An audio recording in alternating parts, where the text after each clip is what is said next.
आई सबसे पहले हम भोजपुरी गायक जितेंद्र जीतू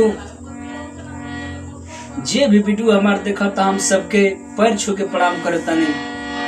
ये वीडियो के अगर हमारे सब यूट्यूब पर देखा तानी तो हमारे जितेंद्र जीतू इंटरटेनमेंट ही चैनल के हमारे सब सब्सक्राइब करब और घंटी के जरूर दबा ताकि आए वाला हर वीडियो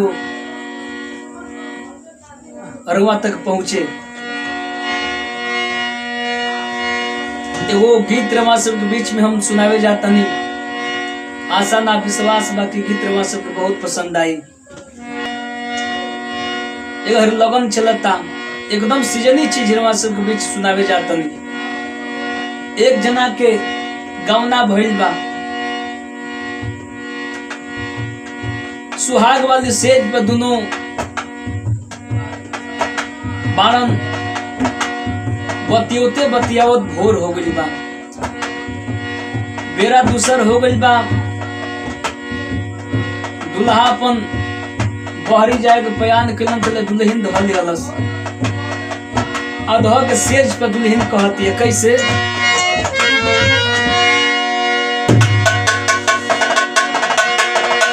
ए बलमुआ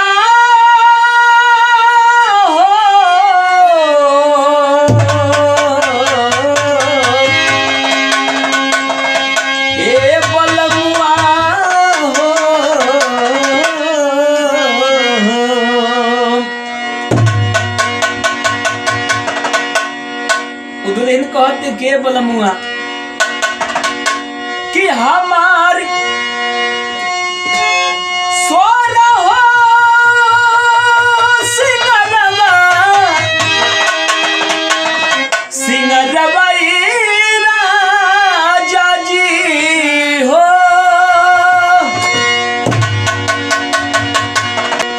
कि हमार सोरा हो सिंगरवा जियान हो गई कुछऊ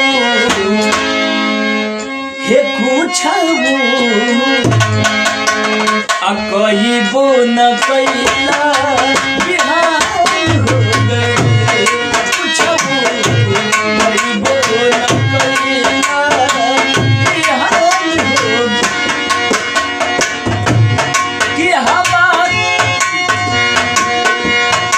हमार सोरा हो सिंगरवा जियान हो गई, हमर सोरा हो सिंगरवा जियान हो गई कुछऊ कहिबो न कैला बिहान हो गई कुछऊ कहिबो न कैला बिहान हो गई।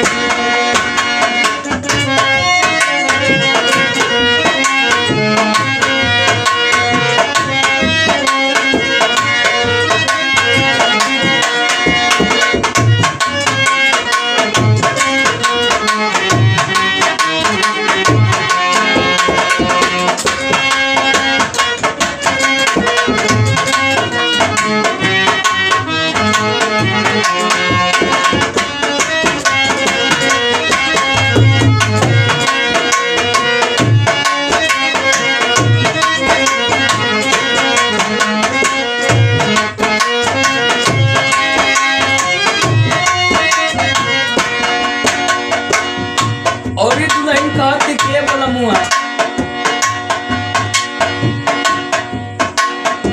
जितना हमार नैहर के सपना रहे मोए सपनवे छूर कर दिल तू। कैसे कहता तुरला ना बाली झुमका तुरला ना पायल,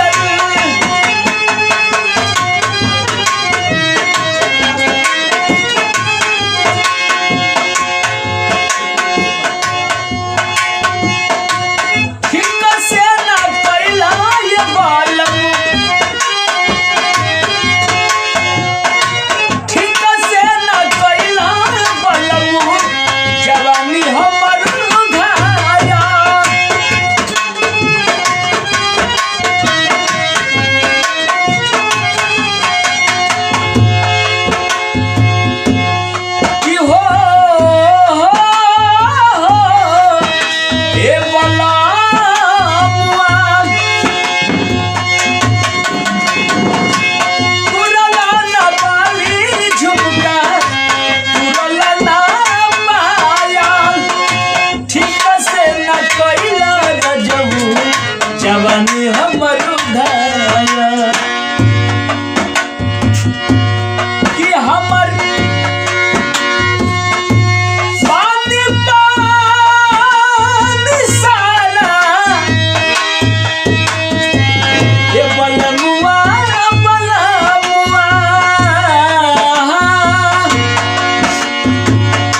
कैसे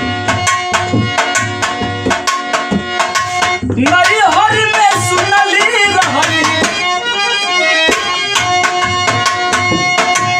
नरी हरि में सुनली रहली बड़ाई तोहरा नाम के